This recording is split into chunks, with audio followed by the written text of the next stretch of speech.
আপনি তাকিয়ে দেখুন 2023 থেকে 2024 পৃথিবীর 4টা জালিমের আল্লাহ পতন ঘটিয়েছে এবং তাদেরকে বেইজ্জতি করেছে।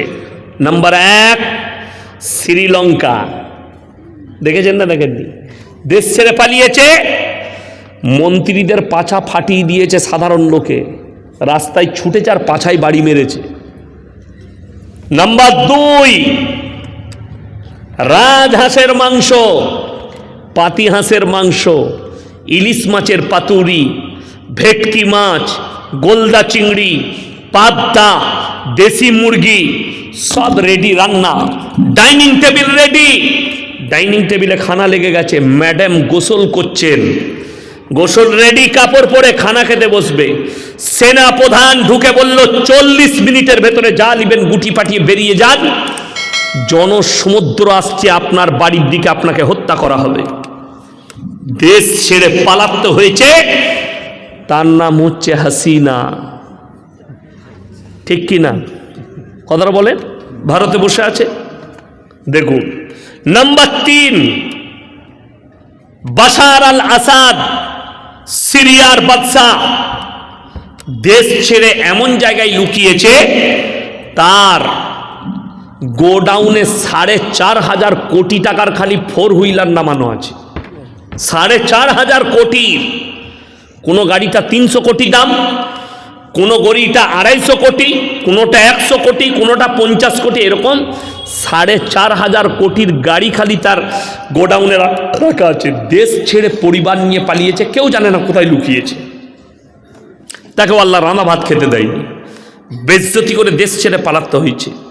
নাম্বার 4 নেপালের মুখ্যমন্ত্রী, দেশ ছেড়ে পালাতে হয়েছে। তাদের একজন মন্ত্রী পানিতে ছুটছে আর তার পাছায় বাড়ি মারছে লোকে। দেখেছেন না? দেখেনি? আপনারা মোবাইল খুলে দেখতে পাবেন। তাহলে যারা মনে করছে আমার লাল বাতি আছে, যারা মনে করছেন বডিগার্ড আছে, আর জনসাধারণের সঙ্গে আমরা অত্যাচার করব, যা বলবো এরা কুকুরের মতো মেরে নেবে, যেদিনে জনতা খেপবে ওই রকম শ্রীলঙ্কার মতো আর নেপালের মতো তোমাদেরকেও আন্ডার প্যান্ট পরে ছুট করাবে ভারতের জনতা। যারা জুলুম করছেন তাদেরকে অনুরোধ করছি, জুলুম করা সাধারণ মানুষের উপরে বন্ধ করো। দলিত, আদিবাসী, সাধারণ হিন্দু, মুসলিম, মতুয়া, এই সমস্ত ভাইদের ওপরে যারা জুলুম করতে চাইছো, আজকে দেখলাম যখন প্রথম কাগজ বেরিয়েছে, মাধ্যমিকের অ্যাডমিট কার্ডটা হচ্ছে যেই দিবে তার জন্য আর কোনো কাগজ লাগবে না। আজকে বলছে ওটা চলবে না। কেন চলবে না? আমার তো মনে হয় যিনি ভোট কমিশনার আছে ওর 10 পাস আছে নাকি, এটাও সন্দেহ লাগলো আমাকে। ওর থাকলে তো ও লোককে বলতো না যে ওটাই লাগবে, লাগবে না। জানি না, কিয়ামতের একটা মারাত্মক আলামত শুনেলেন। হিন্দু, মুসলিম, দলিত, আদিবাসী ভাই সবাই শোনো, এটা মুহাম্মদ সাল্লাল্লাহু আলাইহি সাল্লাম বলেছেন, কিয়ামতের মারাত্মক আলামতের মধ্যে একটা আলামত, অশিক্ষিত মূর্খরা যখন দেশ চালাবে, নেতৃত্ব দিবে, আর শিক্ষিতরা চুপচাপ বসে দেখবে, এটা কিয়ামতের একটা মারাত্মক আলামত। আজকে তো তাই হয়েছে। অমৃত সেনের মতো অর্থনীতিবিদ চুপচাপ বসে আছে, তাকেও হিয়ারিং এর কাগজ পাঠিয়েছে। আমি মৌলবি তো অনেক দূরের কথা। ভারতে যারা নন্দীগ্রামে দেশের জন্য বর্ডারে যুদ্ধ করেছে, তাদের বাড়িতেও হিয়ারিং এর চিঠি গেছে। ভেবে দেখুন। ভারতের আমার পশ্চিমবাংলার প্রশাসনকে বলছি, আপনারা কথা বলুন। রাজ্য সরকারকে অনুরোধ করছি, মানুষকে হয়রানি করবেন না। যারা হয়রানি করছে অনুরোধ করুন, তা না হলে যেদিনে ভারতের মানুষ জনসাধারণ খেপে যাবে, তোমাদের আন্ডার প্যান্ট ছিঁড়ে শেষ করে দিবে তোমাদের। 7,000-এ সন্তুষ্টি প্রকাশ করেছে, 10,000-এ আপনার মসজিদে ইমামতি করছে একটা ইমাম। তার বউকে গ্রুপ লোন নিতে হয় না, তার বউকে বন্ধন লোন করতে হয় না। কিন্তু দুঃখের বিষয়, টোটো চালায়, যাত্রাডাঙ্গা থেকে মালদা যায় প্রত্যেক দিন। প্রত্যেক দিন তার 1,000 টাকা রোজগার, মাসে 30,000, 5,000 টাকা কারেন্টের বিল বাদ দিয়ে দেন, রইল 25,000। তারপরও তার বরকত হয়নি, বউকে বলছে গ্রুপ লোন আর বন্ধন লোন কর। তাহলে আপনাকে চিন্তা করতে হবে যে এই 25,000 টাকায় আপনার বরকত হলো না কেন, 30,000 টাকায় বরকত নাই কেন? আমার মায়েরা, তুমিও আত্মসমীক্ষা করো, কেন নেই? তার কারণ জানেন? রসুল সাল্লাল্লাহু আলাইহি ওয়াসাল্লামের হাদিস শুনেলেন, যারা 5 ওয়াক্তের নামাজি হবে তাদের আল্লাহ মৃত্যুকাল পর্যন্ত রুজিতে কোনোদিন কমি দিবেন না। রসুলের হাদিস, জোরে বলুন সুবহানাল্লাহ। আর আমাদের সমাজে 100টার মধ্যে 90টা বেনামাজি। ঠিক বললাম না ভুল বললাম? 90টা বেনামাজি। আর এই বেনামাজি গুলো এরা মনে করে আমার নামাজ পড়বো না, বরকত আমাদিকে চাই। বরকত আপনি কোথায় খুঁজেন? তাবিজে, হুজুরের দুয়াতে, তাই না? নামাজ পড়ে না, দোকান করেছে। ওই ইয়াসিন সাহেব, আমি একটা দোকান করেছি, একটু আমার দোকানটা উদ্বোধন হবে, মালপত্র পরে হুজুর দোয়া করে দেয়। হারাম খোর, দোয়া কি করে কবুল হয়? তুই জীবনে নামাজ পড়িস না, আর আমাকে ডেকে বলছি দোয়া করে বরকত করে দাও। তো আমার দোয়ায় যদি বরকত হতো তো বর্ধমানের রাইস মিলের মালিক তো আমরাই হতাম। কথাটা বুঝতে পারোনি? দোয়া, রুজি আলাদা, বরকত আলাদা। হাদিসটা শুনেলেন, আল্লাহ রসুল বললেন, যারা আল্লাহর রাস্তায় দিনের পথে থাকবে আল্লাহ মৃত্যুকাল পর্যন্ত ইজ্জতের রুজি দান করবেন। জোরে বলুন সুবহানাল্লাহ। জানেন, যেখানে জালসায় যাচ্ছি দেশি মুরগি, গরুর মাংস, খাসির মাংস, আমি সব থেকে বেশি দোয়া করি কার জন্য জানেন? যেখানে জলসায় করেলা আলু ভাজি দেয়, আলু সানা দেয়, একটু ডিমের আমলেট, না হলে বেগুন সানা, তা না হলে আপনার পটল সানা যদি দেয় না, তো বলি আল্লাহ এত ভালো তরকারি আজকে। এই আজকে খানা খেতে বসলাম, দেশি মুরগি দিয়ে ভাত দিয়েছে। সবাই তো চাই যে হুজুরকে ভালো খাওয়াবো, মৌলবিদিকে।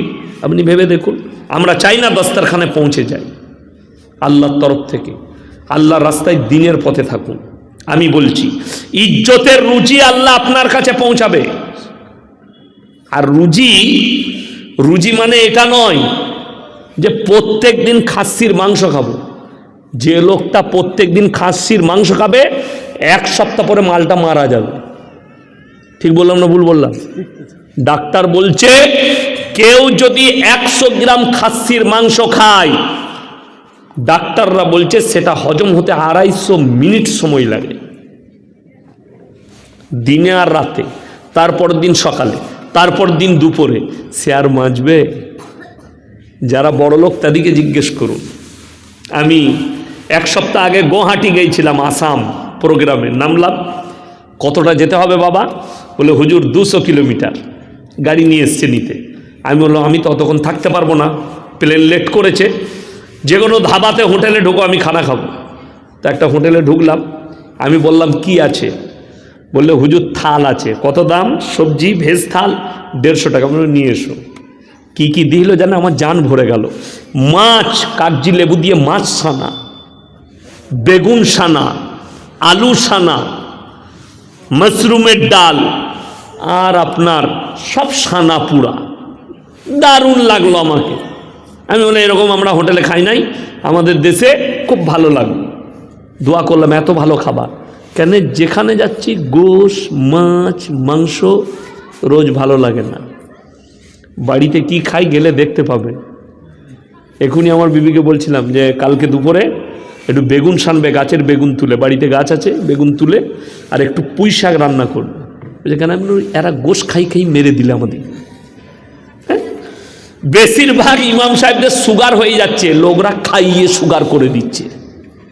বাস্তব বলছি আমার বন্ধুগণ, সবাই নিয়ত করুন, রুজির মালিক কে বাবা? আল্লাহ। কোন ব্যক্তি, মা বোনেরা শুনেলেন, সুদ দেনেওয়ালাও গুনাহগার, সুদ লেনেওয়ালাও গুনাহগার, উভয়ই পাপী হবে। যে লিখছে সেও পাপী।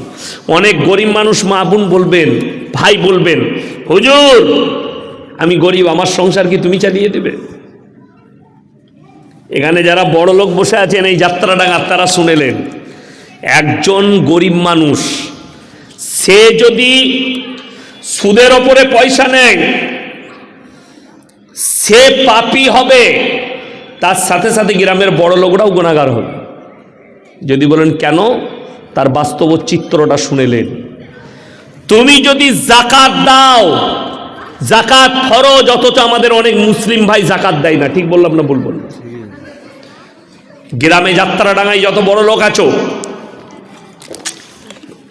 আলহামদুলিল্লাহ, সবাইকে এলান করলেন গ্রামে একজন মোড়ল আছে, তার কাছে জাকাতের পয়সাগুলো জড়ো করো,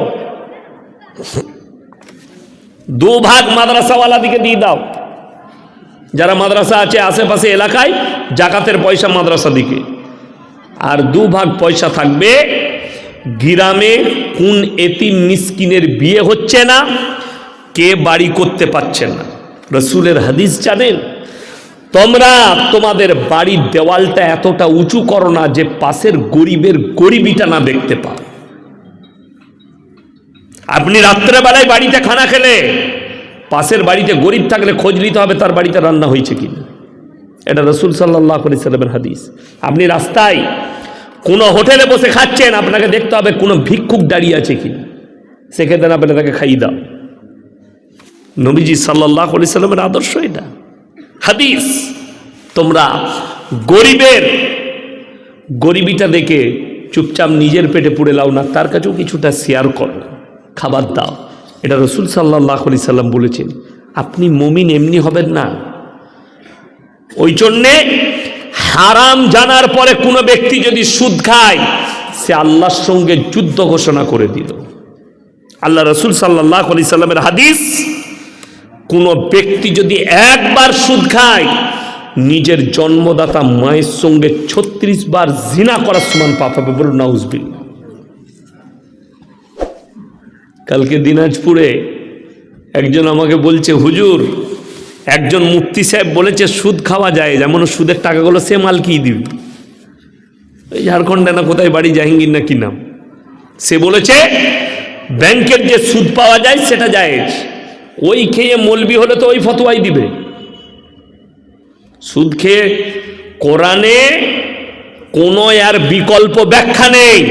আল্লাহ স্পষ্ট করেছেন সুদ হারাম, সুদ স্পষ্ট হারাম। নবীজি বলেছেন, যেই সুদ খাবে, সুদের টাকা খাবে, সুদ খাবে, সুদের ব্যবসা করবে, সে যেন মায়ের সঙ্গে জিনা করার পাপ করলো। সে কোন বাপের বেটা জানি না। যদি আপনার জায়েজের কোনো হাদিস থাকে, কোরআনের আয়াত থাকে, নিয়ে আসুন যে নবীজি বলেছেন না সুদ খাওয়া জায়েজ আছে, এই সুদটা খাওয়া জায়েজ আছে, নিয়ে এসো। নবীজির জামানায় তো ব্যাংকই ছিল না, ছিল ব্যাংকের ব্যবস্থা ছিল না, এখন এসছে। কি করে জায়েজ হতে পারে? বড় কষ্ট লাগে, দুঃখ লাগে। আমার ভাই, অনুরোধ করে বলছি, সুদ স্পষ্ট হারাম, কোনো হালতে আপনি জায়েজ করতে চাইবেন না। কোনো মৌলবীকে বলে, কোনো বাপের বেটা মৌলবী যদি বলে দেয় আমি 2 ঘন্টা আছি স্টেজে, যে বন্ধন লোন আর গ্রুপ লোন ইসলামী শরীয়তে জায়েজ আছে, আমি আর জীবনে সমাজের বুকে কথা রাখবো না ইনশাল্লাহ।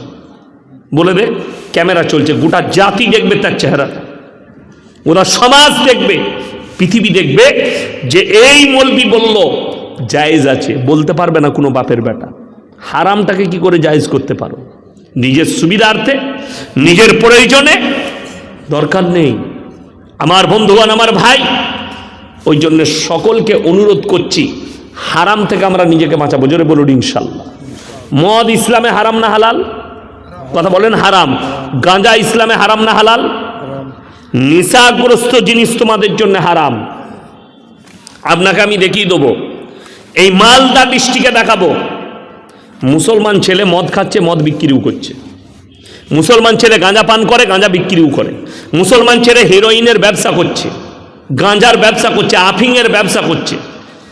যদি বলেন দলিল, জানেন দিনাজপুর, মালদা, মুর্শিদাবাদ, নদিয়া, যতগুলো বর্ডারের জেলা আছে, সেই জেলার জেলগুলোতে হাজার হাজার মুসলিম যুবক ঢুকে আছে। গাঁজা পাচার, আফিং পাচার, হিরোইন পাচার, মদ পাচার, জেলের কুঠরিতে আছে।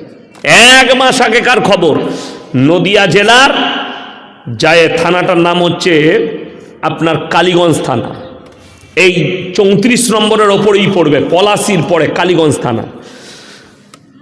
থানার বড়বাবু ভিডিও ক্যামেরা চালু করলেন, রাস্তায় সব বাইকওয়ালা দিকে আটকিয়েছে, দাঁড়াও, ব্যাগে কি আছে দেখাও, ক্যামেরা চলবে, তুমি খালি দেখিয়ে দিয়ে চলে যাও।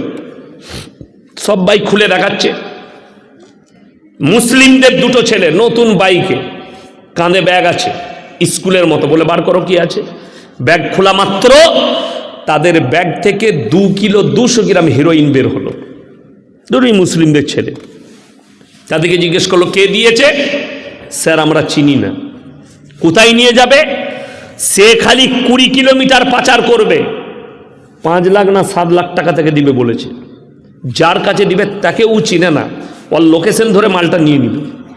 ভেবে দেখুন, তারা দুজনেই বেঁচে গেল। এই হারাম কারবার করতে গিয়ে এই মুসলিম যুবক দুটো চলে গেল জেলের কুঠরিতে। এদের পরিবারের কি হবে, এদের মা বাবার কি হবে? সব ছেড়ে দেন, ওইটা নেওয়াও হারাম, আর ব্যবসা করাও হারাম। মুসলমান জানে পাপ করছে। আমাদের দেশে অনেক চায়ের দোকান আছে, আমাদের মতো মৌলবীরা চা খেতে যায়। ও হুজুর এসছেন, ভালো করে চাটা বানা। চা আমাদিকে দিচ্ছে, লোকটার নামাজও পড়ে, জুম্মার দিনে যায় মসজিদে, চায়ের দোকানে। আর একটা লোক চা খেতে এলো, সে বলছে ভাই একটা চা দিস তো, আর তার সঙ্গে একটা দিয়ে দিস। এই তার সঙ্গে একটা দিস, এটা আর আমরা হুজুররা কি করে বুঝবো? কে নামাজি চাচারা বুঝতে পারবে? তার সঙ্গে আর একটা কি, সেটা হচ্ছে গাঁজার পুড়িয়া।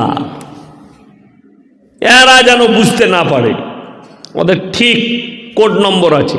আর একটা দিস, হারামখোর নামাজ পড়ে গাঁজার পুড়িয়া বিক্রি করছে চায়ের দোকানে, কেউ জানে না, তাকে লোকে পারেসগার মনে করছে। আরে ইমানদারির সঙ্গে ভেবে দেখুন, আমার আল্লাহ জানতে পারবেন না পারবেন না?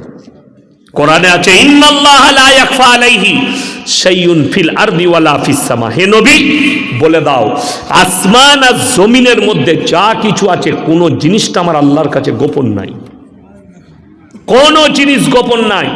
তোমরা যা করবে আমি আল্লাহ খবর রাখি। তো তুমি লুকিয়ে ব্যবসা করবে, আমার আল্লাহ জানবে না? হারাম মুসলমান করছে। লটারির টিকিট হারাম না হালাল? হারাম।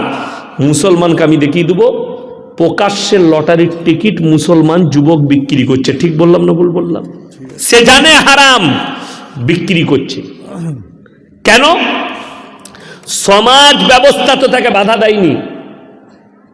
একটা লোক প্রকাশ্যে সুদ খায়, আপনি দেখুন না আপনার যাত্রাডাঙ্গায় কোনো মসজিদে কোনো মাতাল ঢুকে গেলে তাকে বেঁধে পিটাবেন না পিটাবেন না? হ্যাঁ পিটাবে।